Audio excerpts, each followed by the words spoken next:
I think I will go ahead and get started. Welcome everybody. My name is Judy Wu. I'm the director of the UCI Humanities Center, and I have the great privilege of moderating today's session. It's part of our series called Summer of Listening on focusing on anti-Blackness in the Asian American Pacific Islander communities.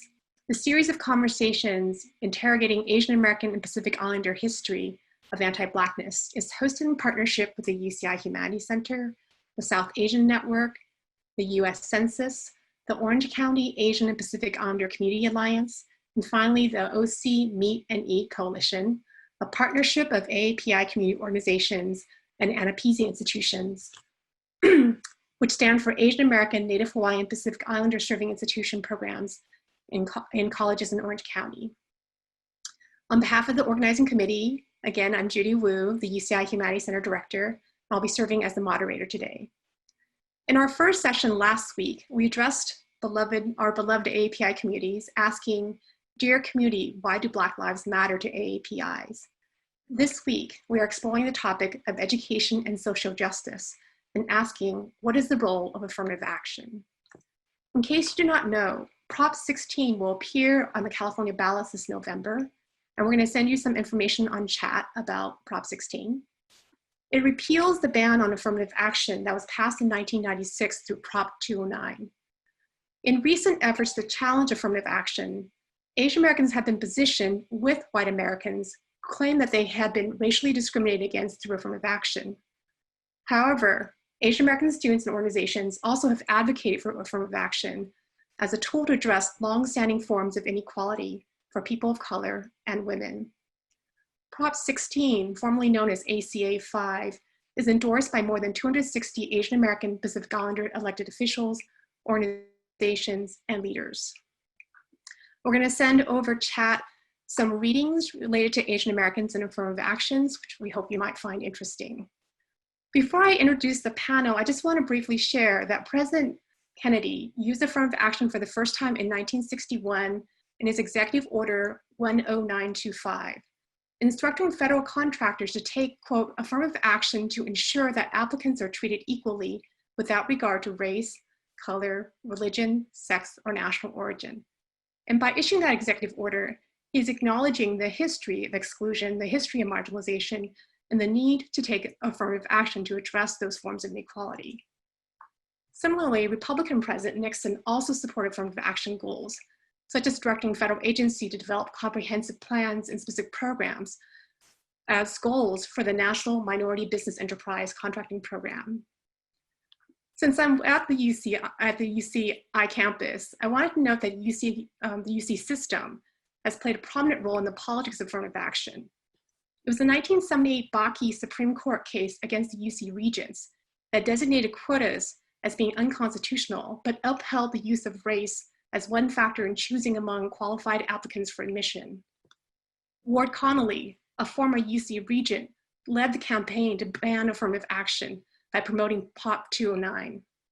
Just last month, however, the UC Board of Regents announced that it now supports the repeal of 209 due to the impact of the legislation. According to the study conducted by the UC President's Office, Prop 209 caused a decline in system-wide underrepresented minority groups and caused a decline in their enrollment by at least 12%. And again, on chat, we're going to share with you a couple of the articles and findings of the study. The disproportionate impact of COVID-19 on marginalized communities, including the high rates of infection and death among Pacific Islanders and Indigenous and other racialized communities, the murder of George Floyd and so many other African Americans in this country, revealed that the United States is far from being a land of equal opportunity. Instead, both the pandemic and the persistence of anti-Blackness reveal ongoing systemic forms of toxic inequality. So what role might educational institutions play in addressing these harms and moving us towards a better society? I'm grateful to our panel of speakers who will be sharing how they understand the role of affirmative action as part of the broader efforts to promote social justice through education. I'll briefly introduce each speaker, and then I'll turn the podium over to them.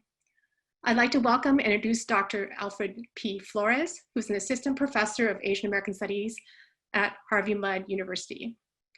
He will also be joined by Professor Edwin Tiongson, Director of the Elevate AAPI program at Irvine Valley College. I'm also excited to introduce Jonathan Locke, a recent graduate of UCLA and an organizer for Asian Students for Affirmative Action. Next, we will have Timothy Fan, a community activist. And last, we will be joined by Reshma Shamasundar, who's a consultant for Asian American organizations on immigration issues.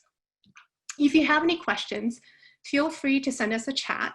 And also you can, if you're joining us on Facebook, feel free to post questions on Facebook. And at the end of their presentation, we'll have a chance to engage with them in questions. We understand affirmative action is a controversial issue, so we ask that you be respectful in your questions and comments and engage openly with us. Now, before I turn this over to Professor Flores, I did want to take a quick poll to find out for the people who have joined us today, what their beliefs and attitudes are towards affirmative action. So if you could just take a quick, if you could quickly respond to the poll that will be issued, I'd really appreciate it. While that is ongoing, I'm going to go ahead and turn this over to Dr. Alfred Flores.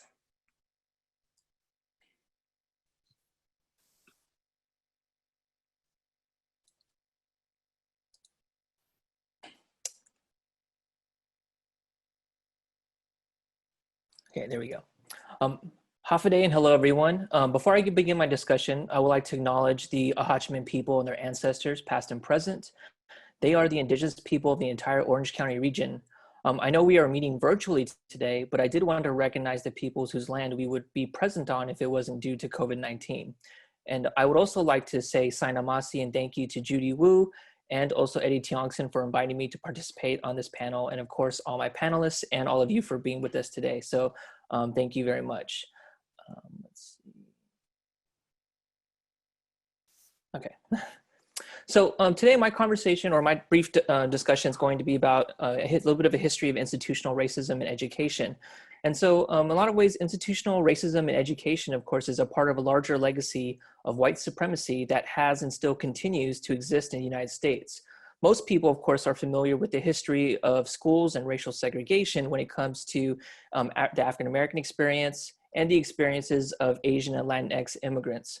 However, fewer people are aware of how institutional racism in education has also impacted and pertains to Pacific Islanders and Native Americans. And so for my talk today, I'm going to focus on two historical examples that highlight how US colonial education in Native American boarding schools and US colonial schools in the US territory of the island of Guam have negatively impacted these communities that still exist today. So, in the 1870s, the US government opened and operated Native American boarding schools that lasted until 1973. These schools were established with the philosophy of, quote, kill the Indian, save the men, end quote. And of course, this ideology would serve as the foundation for a curriculum that sought the elimination and replacement of a Native identity. Now, some of this curriculum included forcing Native children to convert to Christianity, also the prohibiting of children from being able to use their indigenous languages, and mandating that Native children adopt Anglo names. Now, resistance to this curriculum and these policies would result in physical punishment. In addition, some children were sexually abused and or died in these schools without their parents ever being notified. Now, as you can see from the slideshow, photo one, this is a very well-circulated photograph. Some of you may or may not have seen it, but I think a lot of ways it does underscore the kind of point I'm making in terms of the elimination and replacement of an indigenous identity. And these are the photo of 3 Lakota boys who come into Carlisle Institute, which is the first Native American boarding school. And it was taken, of course, by the Carlisle Institute. And as you can see, changes in the ways the boys' hair is presented, their clothing, and even the posture in which they're sitting, right? So this US colonial education system was then transplanted to other places, such as the US territorial possession of Guam. So US colonial schools in Guam were established in the early 1900s and lasted until the 1950s. These schools had a similar curriculum and policy to Native American boarding schools in the continental United States. Some of these examples include Chamorro children were being prohibited from speaking their native language, just as Native American students in boarding schools in the continental US. Chamorros were also subjected to daily medical inspections because US administrators believed Chamorro children were diseased and dirty. And also they were exposed to a curriculum that prepared them to be manual laborers for the US military. And similarly to Native American children, Chamorro children were physically punished for not obeying these policies and curriculum. And so if you look at photograph number 2, you'll see Chamorro children standing at attention in lines while a teacher actually walks by and inspects every child from head to toe to ensure that they have quote unquote proper Western appearances in terms of their proper appearances in terms of their clothing, that they weren't dirty, that they weren't soiled, and didn't look like they were ill at all in any of these kinds of ways. And so in Western ways. And so these two historical examples are just two kind of brief examples that are important because I think they're stark reminders that the past is not fixed, and people who experience trauma and have survived these experiences are with us today, either in person or through us as the children or grandchildren of these elders. As I mentioned earlier, it's important for us to remember the last closing of the last Native American boarding school to be closed was in 1973. Recognizing this history is also important because supporting affirmative action is one way we can see the relational experiences that Asian Americans, Pacific Islanders, and Native Americans have with other communities of color that have endured institutional racism in education and vice versa. So thus supporting affirmative action in a lot of ways is a moral and ethical commitment in helping marginalized communities, and it's also an acknowledgement of the previous injustices that our ancestors and elders have endured. Now, what I want to do in closing is kind of just share a personal note on why affirmative action is important to me. And one thing I do want to say is that, I personally have never benefited directly from affirmative action in terms of employment or college admissions because Props 209 was passed in 1996. And so I was still in high school, right? So I was too young before I even applied to college. However, I have benefited from other social programs similar to affirmative action. For example, as a college student, I received a California BOG waiver, I received Pell Grants, Cal Grants, subsidized loans, and I was also a TRIO student. And so affirmative action and the social programs I benefited from as a college student, in my view, are all forms of government assistance of some kind. And so instead of viewing affirmative action as a policy that creates unfair advantages, which is one argument that some people have, I'm encouraging us to reorient our perspective to think about what it fundamentally is, which is a social program created to help those who have been historically or presently marginalized. So thank you very much. Thank you so much, Dr. Flores. I really appreciate the relational history of colonized education that you shared with us. And to then ask us now, how can we engage in the process of decolonizing education? I'd like to turn next to Eddie Tiongson. Hello, everybody. My name is Eddie Tiongson. I'm a communication studies instructor with Irvine Valley College. And I'm glad I actually heard Alfred's presentation, although not really knowing exactly what he was going to cover, because it's like segueing like really perfectly into this next area that I'll be highlighting. Okay, so what's AAPI? AAPI, we are actually a federally funded program because Irvine Valley College is recognized as an ANTI-BLACKNESS. ANTI-BLACKNESS being an Asian American, Native American, Pacific Islander serving institution. So what does that mean?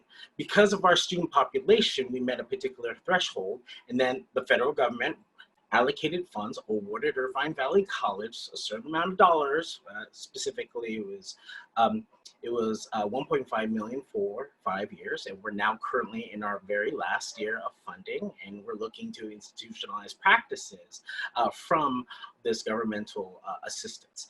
And so what here at Elevate, we do a wide variety of things, from having a learning center that's provided a space for the Asian American Pacific Islander student population at Irvine Valley College. And at IVC, that's about 1/3 of the total population at IVC stem from an Asian Pacific Islander background. So in this particular location, we just have a dedicated location where students of the API descent can come in, congregate, connect, and work on their academic success, personal engagement, building community, and really focusing on strengthening their particular networks.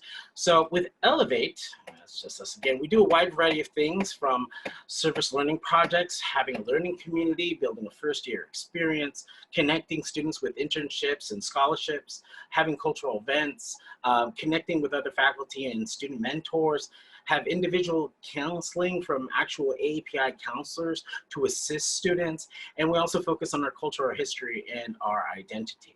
Now, granted, because Irvine Valley College is an ANTI-BLACKNESS institution and we have funding to directly serve our Asian Pacific Islander population, we also do these things for all of our student populations.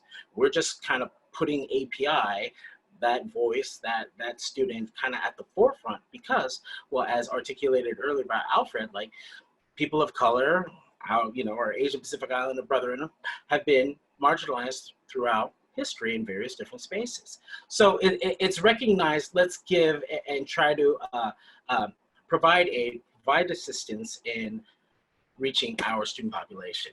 So I'm glad Alfred was the historian, but I kind of wanted just to revisit just recent history, right? It wasn't that long ago when we think about the 60s, right? Fighting for civil rights, building coalitions, the birth of ethnic studies, right? All of those times when we think about like services that folks want to see themselves in the institution, right? We have to remind ourselves that it wasn't that long ago when we had to fight just to kind of be a part of the system, right? And so with the birth of the curriculum and the unification amongst APIs and African Americans, it was a very moving time period, and we're still even seeing it today. But even when we think about our modern context of what's been going around, just around in our different spaces, we have to recognize that, the solidarity and the issues of anti-Blackness within our community has impacted us, and we're still even seeing signs of them today with the various different examples here, from the Proud Boys to the one Asian man who was at the Charlottesville rally, even from a pop cultural perspective, the one Asian guy in the film Get Out. This notion of like Asian Americans aligning to whiteness and being pitted against the African American community, it's been an ongoing struggle. And for some of you, you may have seen this particular image to the left, the whiz kid of the model minority, right? And when we look at the good minority versus bad minority type of dichotomy, we see it here where, the Asian community is being privileged, and they're the ones that, are the ones that other people of color should like aspire to. And then when we think about,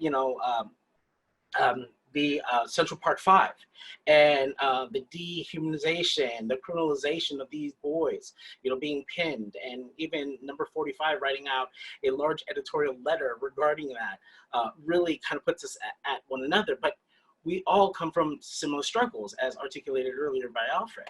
So when we think about like white supremacy and other type of like areas, and that type of education is happening, not just like in just the area of study itself, but just understanding whiteness and power and privilege in all various different spaces in education. We're seeing it with, human relations trying to offer implicit bias training to all their staff members, to their faculty. Even faculty at our institution are having conversations about our implicit biases when we're teaching and looking at our curriculum. So we have to think about equity and equality. Equality, everyone has the same access. Educators may know this picture, but equity is like providing the resources, governmental programs, so that people can kind of have same access to, being a part of the game per se. But in reality, reality is this: some people are super privileged; they have access to it. Some folks can, focus on equality. Some folks focus on equity. But realistically, we want people to be liberated and to be free. And that's why these resources and providing assistance to students, especially to our Black and Brown student population, is key. And we do that at Irvine Valley College through our equity programs. So when the California State Government and the California Chancellor's Office, they gave a large amount of funds to provide equity programs, just like with the TRIO program provided for Alfred. At IVC, we have our Dream Scholars, our Pride Scholars, our reentry for our adult students. And even with me, although we're funded by the federal government as an ANTI-BLACKNESS, I work across with other colleagues at our institutions to provide other type of programs and entities so that students of color can be successful, such as our learning community with Rock LC and our birth of our engagement groups, Women of Color Collective, WOKE, and of course, IVCMCs, that's our Minority Male Initiative. So we're even continuing to push this forward by building an Emoja program. So our college will be applying to be recognized as an Emoja program, and Puente, which is our Latinx program of student services dedicated to students, will be actually launching next fall. So governmental assistance, it's nothing new. It's something that we've always been doing. And the thing is, when we think about this upcoming legislation, it's not just education. It's also think about hiring contracts. It's also think about employment. And all of these programs, and me kind of just overseeing Elevate with what we do, is it's really just having representation where folks can see themselves. When they can see another person of color in the front of the classroom and they can see themselves amongst the population, you know, that allows for folks to be liberated and to be free, so that we are not bounded by what color skin we are or what ethnic background we are. It's providing success, providing access for everyone. And that's what higher ed is doing with equity programming and other different types of initiatives that are out there. And on a personal note, you know, I think about my educational journey, and you know, going to a community college, you know, was an afterthought.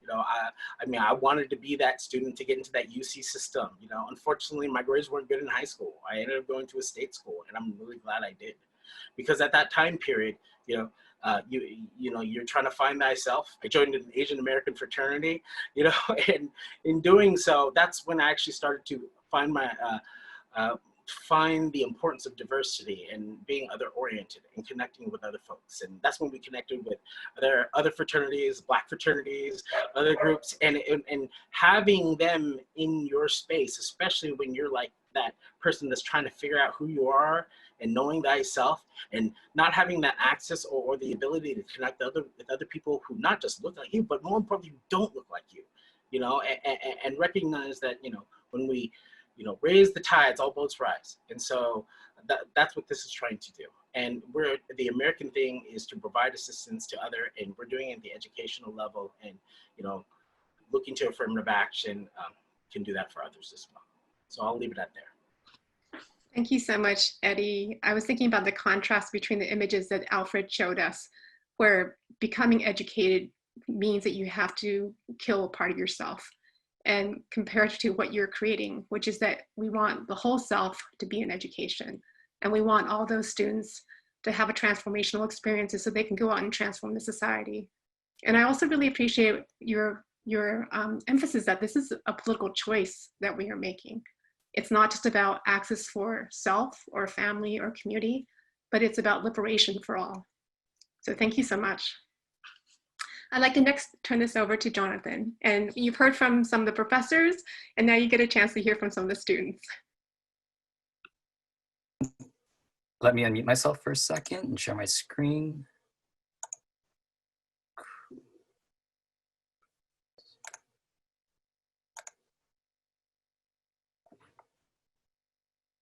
All right. Hi, so my name is Jonathan Locke. I'm an organizer with Asian Students for Affirmative Action.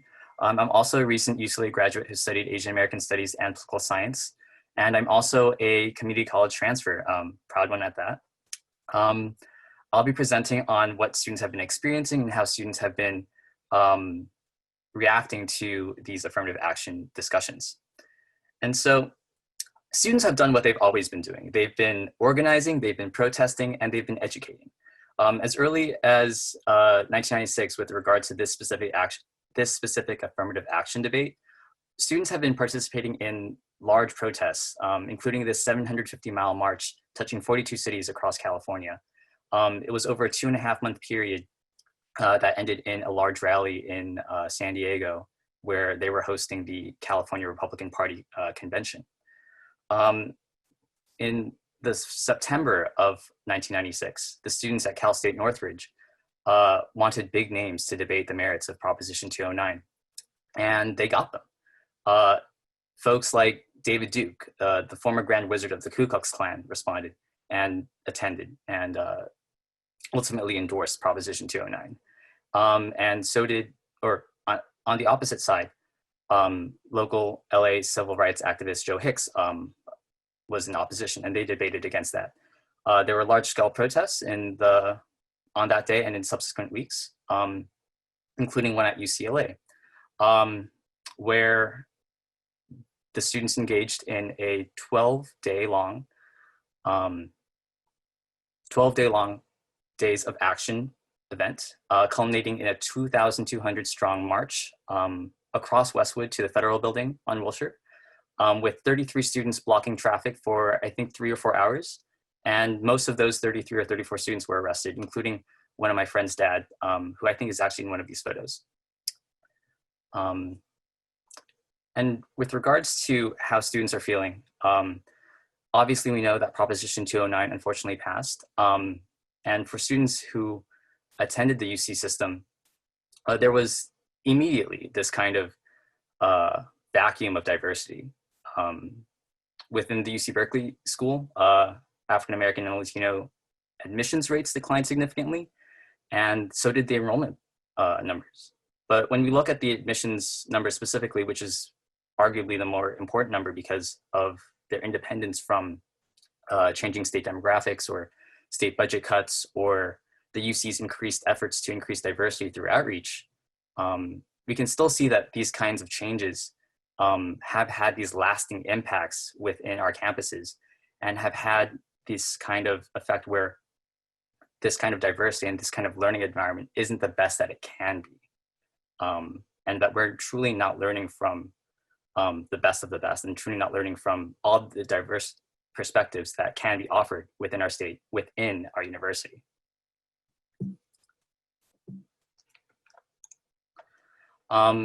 Subsequently, students continued to protest, right?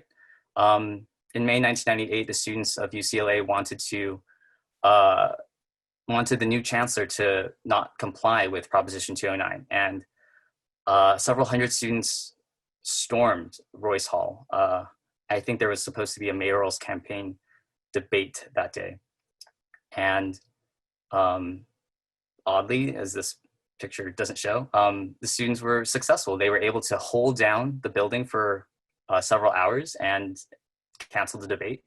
They got the chancellor to make a statement and for affirmative action to be brought back as an issue for the state assembly, for the UC Regents, and many other civic and political organizations. I believe 80 students were arrested at this particular event. In March 2001, students continued to protest throughout the UC system. This was a part of an event called 12 Days of Defiance. And student groups like Samahang Filipino at UCLA engaged in a Occupy-style protest on Wilson Plaza to really underline the needs of the student populations and this need for diversity. They wanted the UC Regents to more vocally and more actively kind of oppose Proposition 209 in the early days of its implementation. But skipping over many other kind of events since then, Proposition 209 was opposed by students who continued to lobby their state legislators. And students who were interns and staffers in the assembly, including Dr. Assemblywoman Weber's office, lobbied her to really go after 209 and to restart this discussion. And so without students at UC Berkeley, who were campus organizers then, are still campus organizers now, we wouldn't really be having this discussion. And so we really have to credit them for really taking charge and doing all this great work. But now, students are continuing to organize, continuing to educate each other, and continuing to protest. The UC Students Association has recently endorsed Proposition 16 and ACA 5. They were the ones who lobbied UC Regents to do the same. They lobbied state legislatures state legislators in the Assembly and the Senate to do the same as well. And on my end, as this debate had progressed, there was a lot of Asian American opposition on social media and television. And so folks like me, Asian Americans at UCLA, at UC Berkeley, at UCSD, we wanted to organize and to combat their misinformation. So we started a social media campaign called Asian Students for Affirmative Action. And so far we've gotten some interest. We've come out with some posts about Dr. Martin Luther King Jr., his family's support of affirmative action, and various myths and fact checks about affirmative action as well. But on that note, I did want to talk real quick about a personal note about UCLA and diversity. I have the unique experience of being able to have gone to a four-year private college, a community college, and a public four-year institution. And I'm incredibly thankful for the years that UCLA has given me. And they've been the best of my life so far. But nonetheless, we know that UCLA could be so much better. And, you know, we have, as a part of this group, attended so many classes. And a lot of them have been really large, with 120 students or more. And we can't underline how many times we've been in a classroom where there haven't been enough transgender and non-binary people in the class, when the class is about racial and gender minorities and civil rights. And to not have those perspectives, not only in the classroom and the student body, it's been a little distressing. And that's why we've always wanted to act for diversity, because then we know that having these perspectives in the classroom is within everyone's self-interest and is going to advance, you know, the university's mission of learning. You know, in these times, we've learned that education isn't so much about learning from the books, it's also about learning from each other, because all of us are really talented, really intelligent groups of folks, and we all deserve the opportunity to learn in a great place like the University of California. We also have the opportunity to learn from each other is an immensely important thing that I think we can't forget.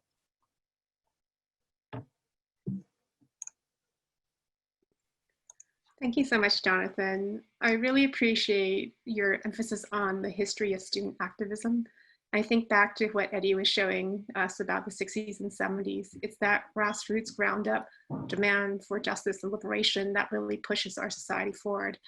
And I think many of you are seeing that in social media, the demands for Black Lives Matter, and the very hostile, repressive violence against these protests, disproportionate violence. And I think it says something about the power of grassroots activism. And I really appreciate your point that education is not just a one-way experience. It's not purely from the faculty to the students, but that the students learn from each other. And that's why it's all the more important to have a diverse student body. Thank you so much, Jonathan. Tim. Hello, everyone. Can you all hear me? That's good. Okay. So I'll be sharing my screen.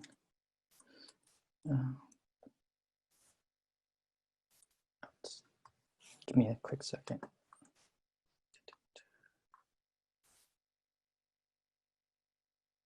Okay.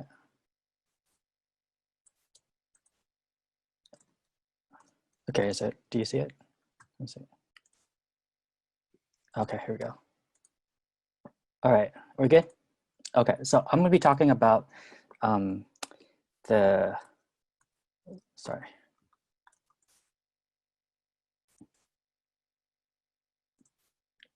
Do y'all see the slide? Okay, cool. So my name's Tim. I'm a community activist, and I'll be talking about some of the oppositional narratives and what some of our elected officials have been saying, especially in Orange County.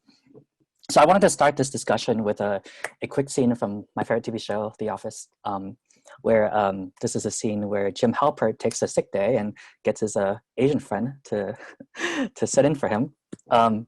And so this is like, I've always loved this episode, but I've always found problems with Randall Park's answer.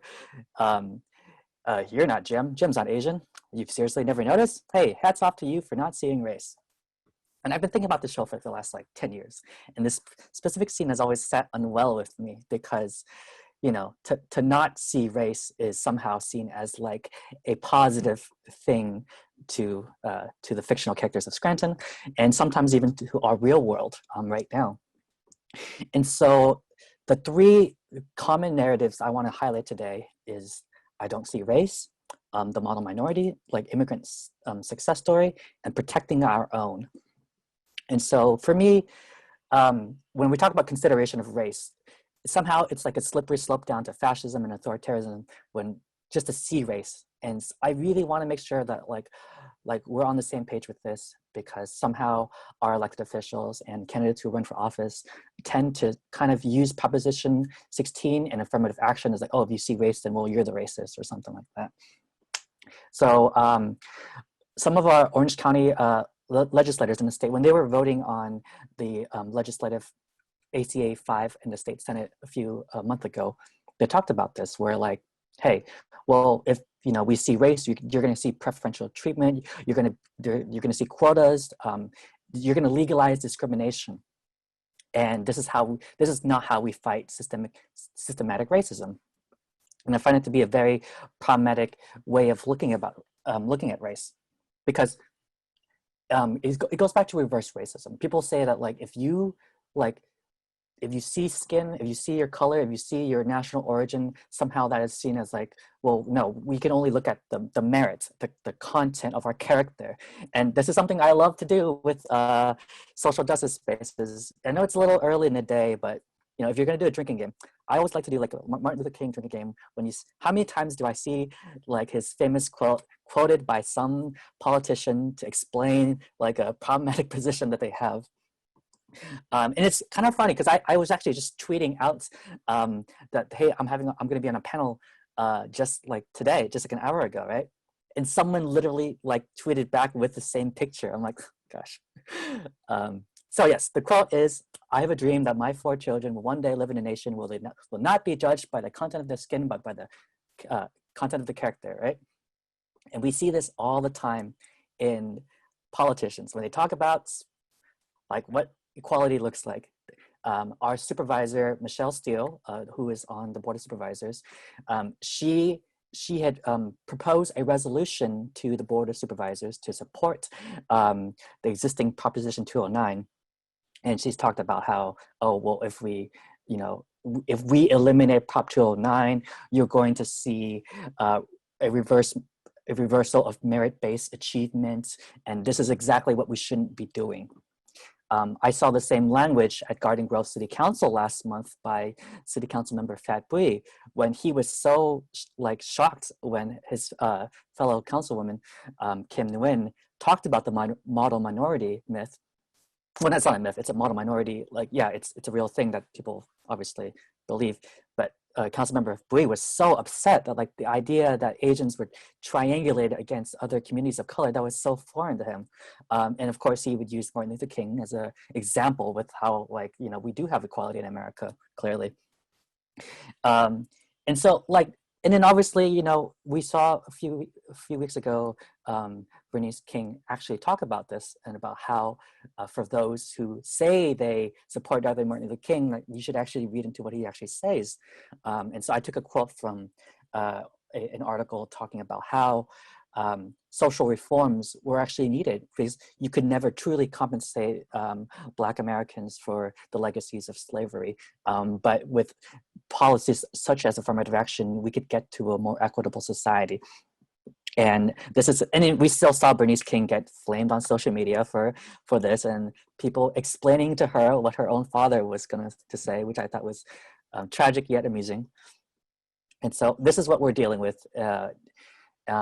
I also wanted to highlight an extra point about the model minority myth, especially like the bootstrap mentality of like immigrants who escaped their homeland, came here to this land of meritocracy, and it worked very hard, and things is, this is a thing I've realized is true, because a lot of politicians tend to have this confirmation bias, because okay, well, I've made it, like I'm successful, I'm an elected official, well, you could all do it too, right? Like, and this kind of ignores like the legacy of what America actually is. We tend to see it as a meritocracy when we're new, perhaps.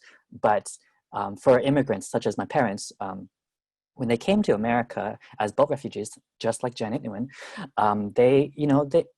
like they're not familiar with the legacies of civil rights movements in the 50s and the 60s. They're not familiar with the Jim Crow laws. They're not familiar with what Black communities have gone through over like centuries of oppression.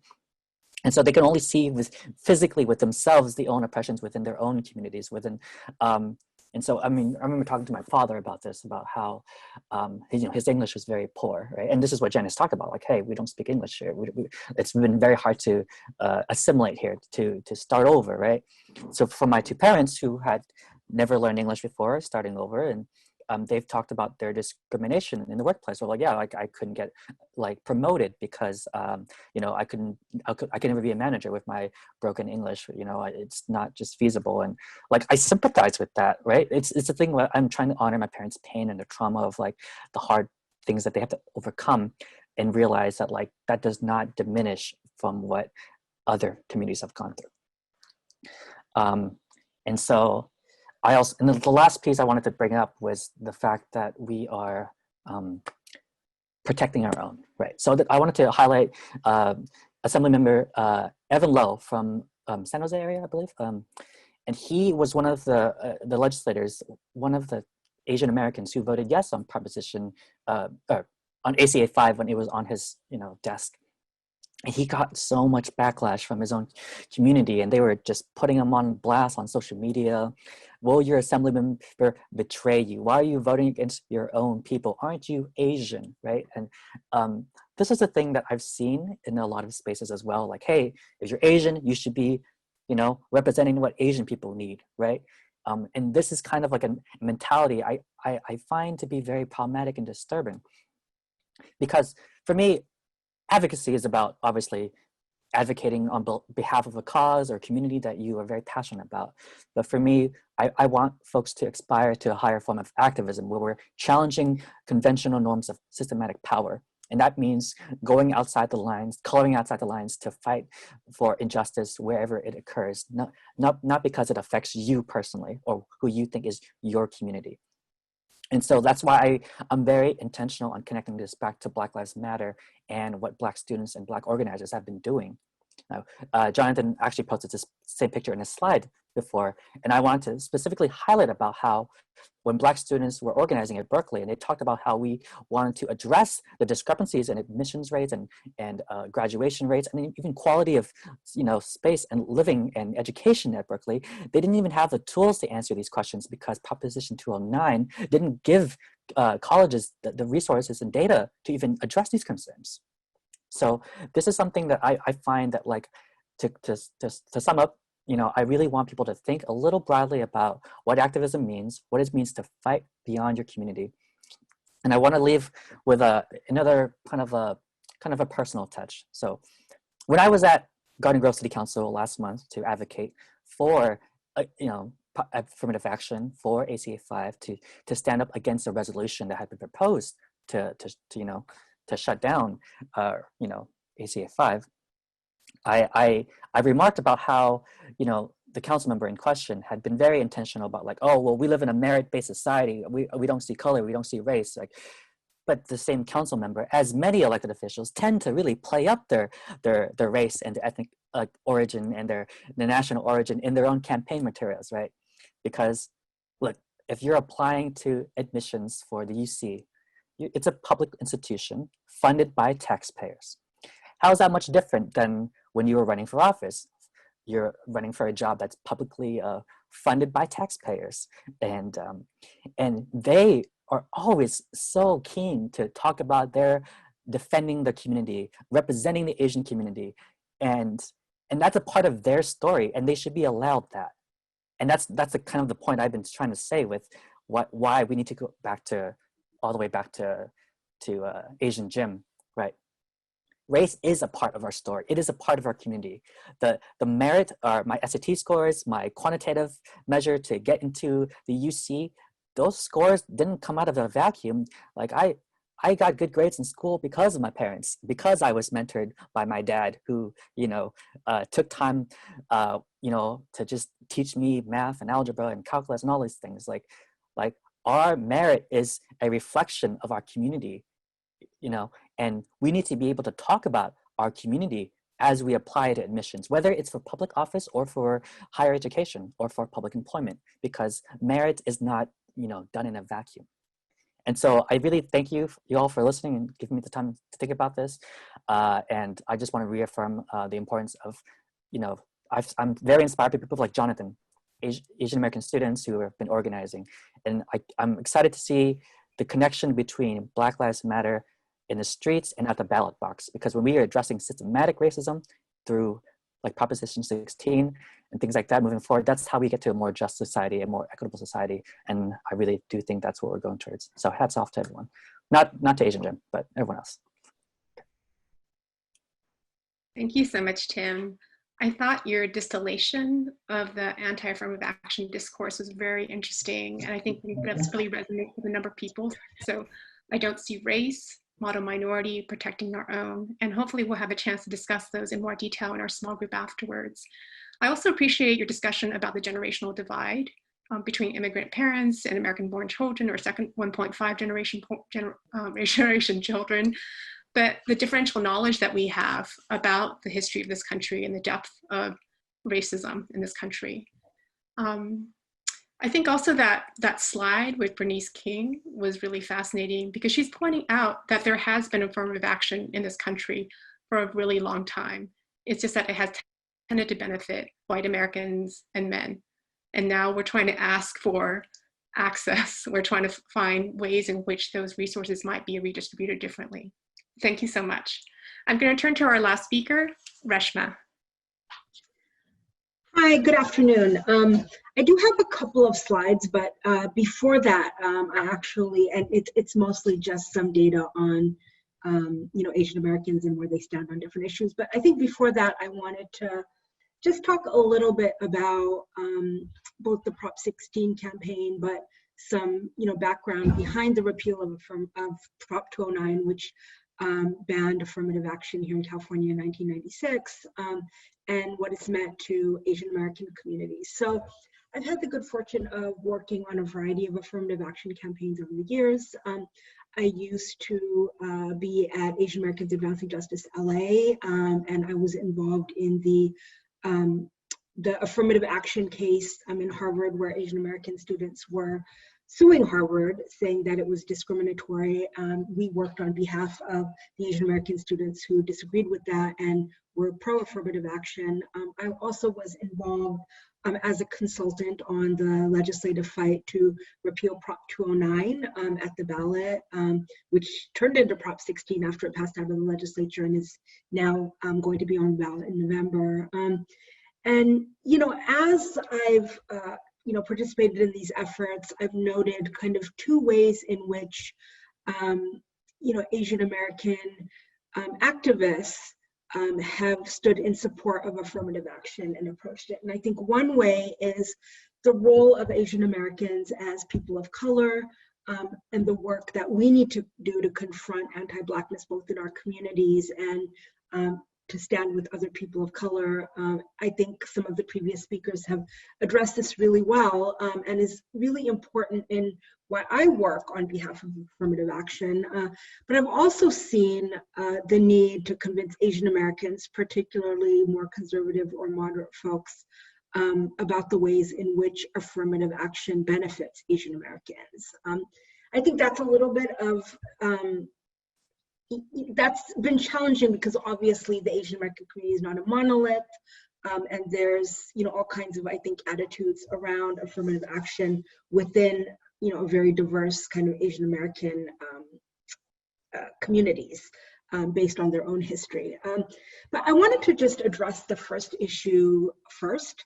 I'm a longtime immigrant rights advocate. I have worked on immigrant rights both at the state and the federal level. And I think one of the things that a lot of Asian Americans don't realize is that many of our communities, not all of us, obviously there's Asian Americans who've been here for generations, but most of us actually benefited from the Immigration and Nationality Act of 1965, which opened the door to Asian immigrants, including my own parents and my own larger family. And that was directly a result of the civil rights movement. Black Americans paved the way for laws and rights that have benefited all of us, whether we're immigrants, whether our parents are immigrants, and communities of color more generally. And you know, I think one of the previous speakers mentioned that there's a lot of ahistoricity in our communities. So, you know, recent immigrants, for example, you know, may not realize the history of activism that has provided opportunities for them, for their children, their grandchildren. You know, I think there's this myth that it's their own hard work and merit that have brought them to the place, you know, where they are. You know, but for most of us, you know, we haven't been exploited in this country for centuries with a long history of racism. And so this kind of Asian Americans pointing to merit is really a false equivalency. And I think, you know, the example that was given of The Office, I think is excellent because, you know, in this moment, I think it's really hard for Asian Americans to deny that race is a factor. There is a lot of COVID-related backlash against Asian American communities. I think many of us have been watching video after video of, you know, white people basically throwing slurs at, you know, random Asian American bypassers. So it's clear that we're simply not white.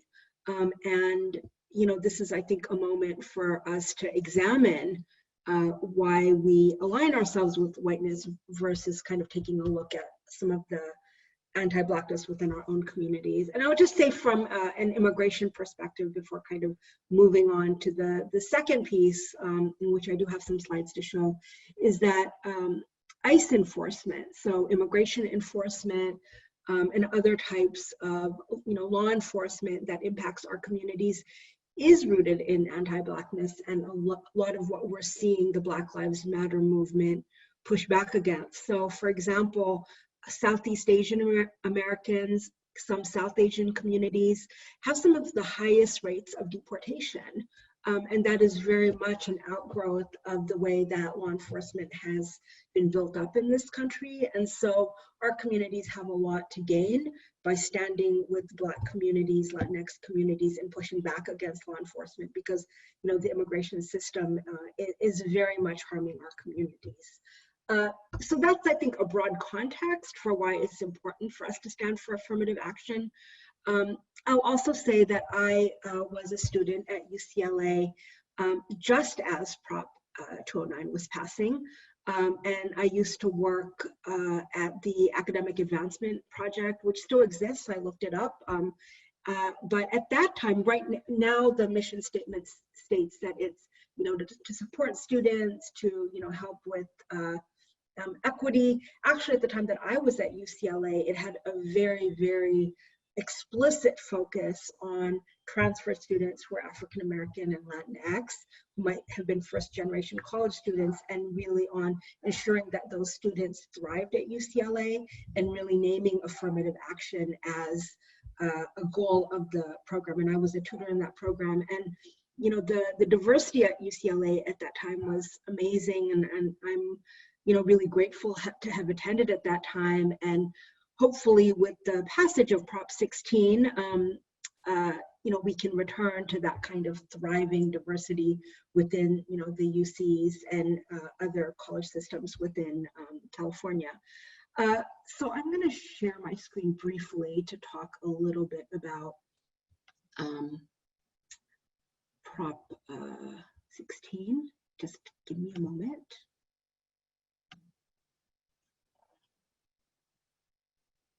See if I can do this.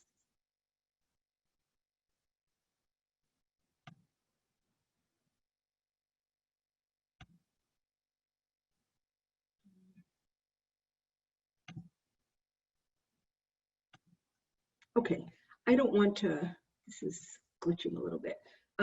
I will actually share some of the resources into the chat, but you know, briefly, you know, I think that there is this misconception that Asian Americans do not support affirmative action, and that's actually far from true.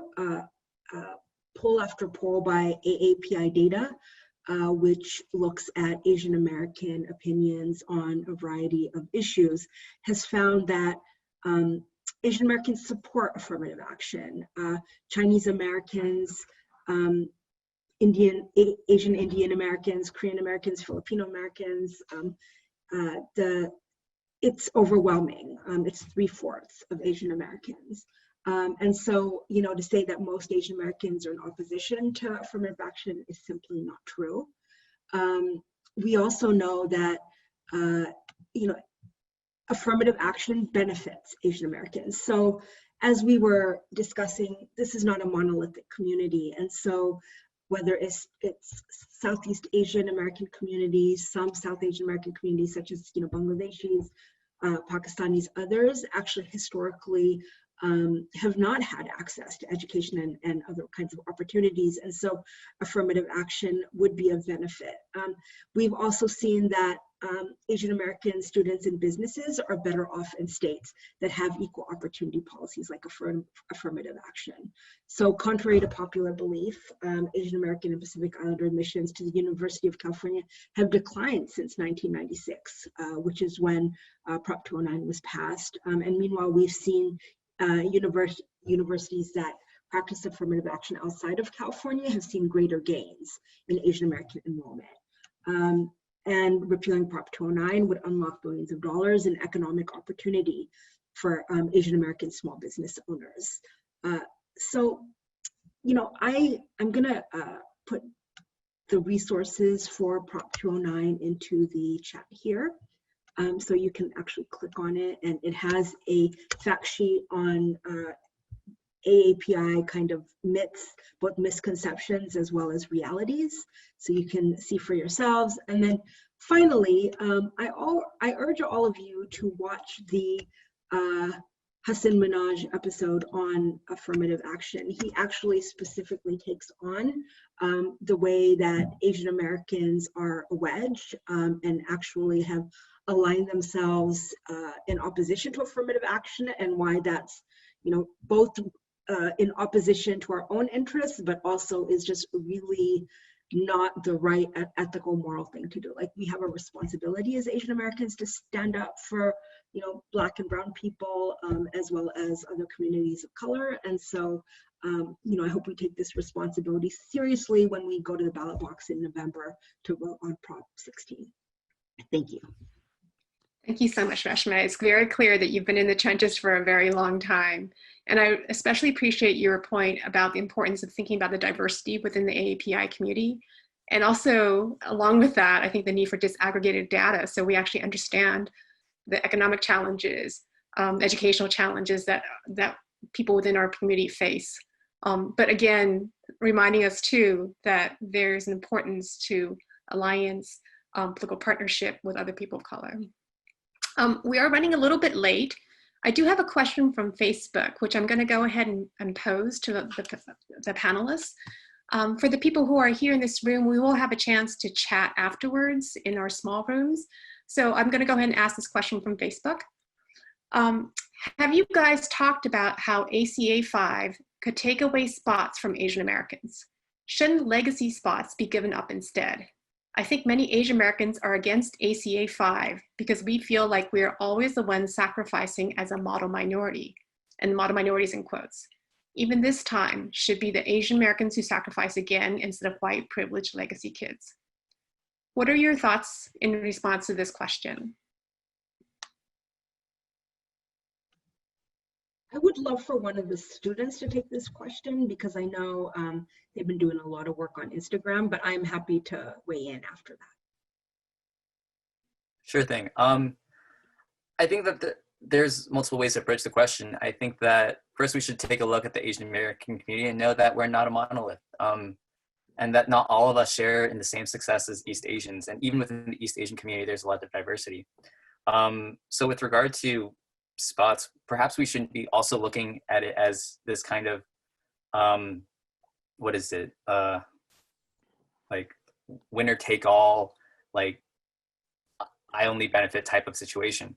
So I think that affirmative action and reintroducing it into the University of California system within the specific context of college admissions decisions will actually allow Pacific Islanders and Southeast Asian Americans who come from predominantly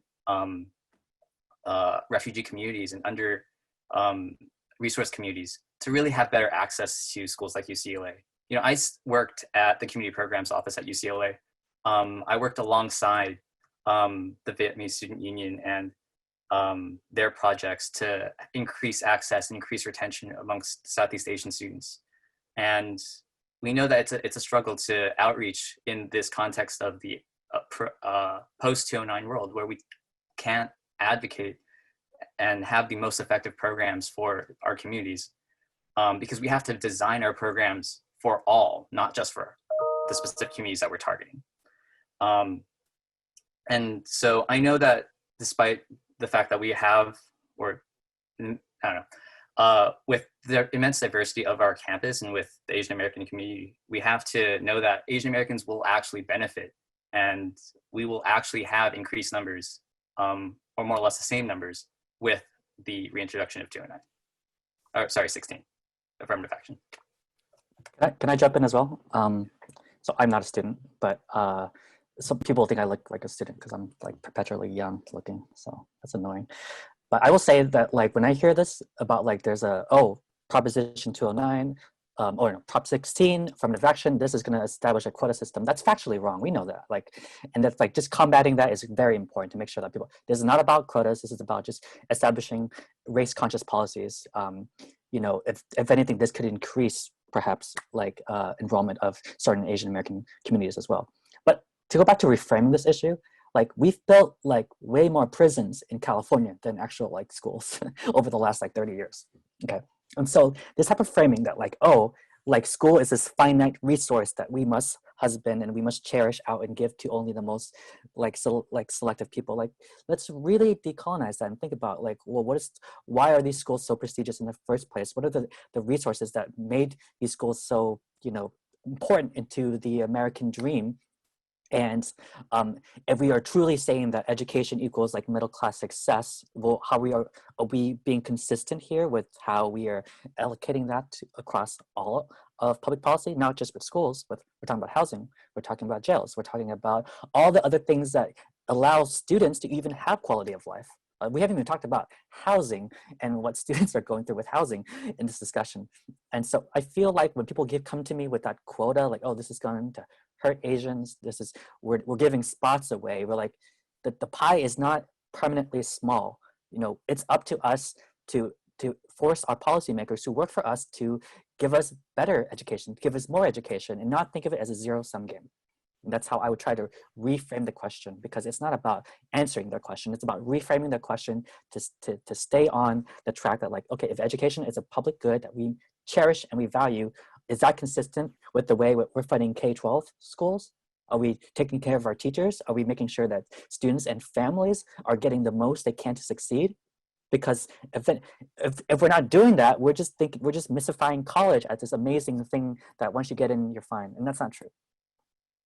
I'm just going to add one thing really briefly, which is, you know, we get that question a lot, and I do want to, you know, agree that legacy admissions are problematic. And if you take a look at particularly like some private universities, we did this at Harvard, if you look at both legacy admissions as well as like athletic admissions, many of which are white students, you do in effect have an affirmative action program for white students that is taking up a lot of the slots, not, you know, based on quote unquote merit. But, you know, Prop 16 and, you know, the reinstatement of affirmative action, it's not a quota system. It's not saying we're going to take this many X people from here, from there. Really, the UCs and most colleges engage in what's called a holistic admissions process, where you are looking at all factors of a person's application. So scores, whether it's your GPA or your SAT, is, you know, one piece of that. A lot of colleges are actually moving away now from requiring SATs. And so then what you're looking at is like, what kind of class are you going to be bringing in? What is the gender? Like right now, you can't even take into account like things like gender or, you know, a sexual orientation. So this would allow, you know, the schools to look at like the whole range of a person, including like, you know, are they musically oriented? Are they scientifically oriented? What kind of balance do we want on campus? So not everyone is a music major or, you know, a biology major. And so this is just one piece of that. And so I think it's problematic to assert that this hurts Asian Americans specifically, because this actually helps Asian Americans who say want to tell their story as part of their application, their immigrant story, their history. And in the past, you know, they were not able to take that into consideration. And so affirmative action benefits all of us by allowing for a more diverse campus where you can go to a place to get an education where not everybody looks and sounds like you. I just want to add one thing, thank you, Reshma, is that legacy admissions, and Reshma already alluded to this earlier, but I just want to stress, legacy admissions, if they're used at private institutions. Like, and look to what this legislation is. It's the public institutions, Cal States, your UCs, here in California, right? I don't know why, you know, some folks go to the Harvard and the Yale and all talk about legacy issues in that sense. Yeah, I understand it's problematic in that space, but we're just talking about, you know, here in the state of California. And in doing so, you know, having that as part of the holistic process, you know, speaks volumes. It just adds a policy to practices if you think about it, right? When you think about like the resources that are allocated, whether it's student service programs, you know, grant initiatives, whether it's building learning communities, et cetera, right? We know the numbers that students of color, you know, have a harder time to graduate, right? You know, and what this does is just help solidify that, you know, we're not a walking contradiction as an institution to, like, you know, put resources in areas to provide service to students, but yet we won't consider that, you know, to help diversify our student population. It doesn't make sense. And also think about from the contracts perspectives. It's also businesses, it's hiring practices, it's hiring people of color into other positions. Don't get me started on other like leadership areas where it lacks diversity, but this just focusing on this particular piece of legislation, legacy admissions, in my opinion, is irrelevant for our conversation. I just want to be aware of the time. And before I wrap up, Alfred, I don't know if you wanted to have any parting words, and if you don't, that's fine, but I wanted to give you the opportunity. Okay. I want to thank everybody for joining us today. This is part of a longer series addressing anti-Blackness in the AAPI community. So I hope you'll join us next Friday. The topic is going to be colorism and everyday racism. How does anti-Blackness present itself in our daily lives? And I just want to conclude by two things. One, if you have not completed the US Census, please do so. This is absolutely crucial. It does not matter your legal status. It does not matter, right? You know, if you're an international student, we need to know who is in the United States. And those numbers are used to allocate funding. We've been talking a lot about this, right? Government resources, that funding, those numbers are used to allocate all sorts of resources, educational resources, health resources, even the allocation of water is dependent on those numbers. And I know at UCI, we are actually below count. We are below count for the state, for the city of Irvine. We're below count for the state of California. So if you have not done so, please go and fill out the census. It only takes maybe about 10 minutes. The second thing I wanted to say is that as we start the school season this fall, I know I, as a parent, and many others are very anxious about what our children are going to be experiencing. And you can tell from the experience of remote education just in the past spring, how all forms of inequality surface in educational forms of inequality. So do children have access to internet? Do they have access to computers? Do they have access to people in the home who can help support their educational experiences? So I think those experiences of educational inequalities is what we're trying to address. And even though we've been talking about this issue primarily at the higher education level, these are issues that are systemic to our entire society. Again, I want to thank all the panelists for joining us and reminding us of our collective responsibility to move towards liberation. For those who are here, please stay with us. We'd love to talk to you. And for those who join us on Facebook, please join us again next week.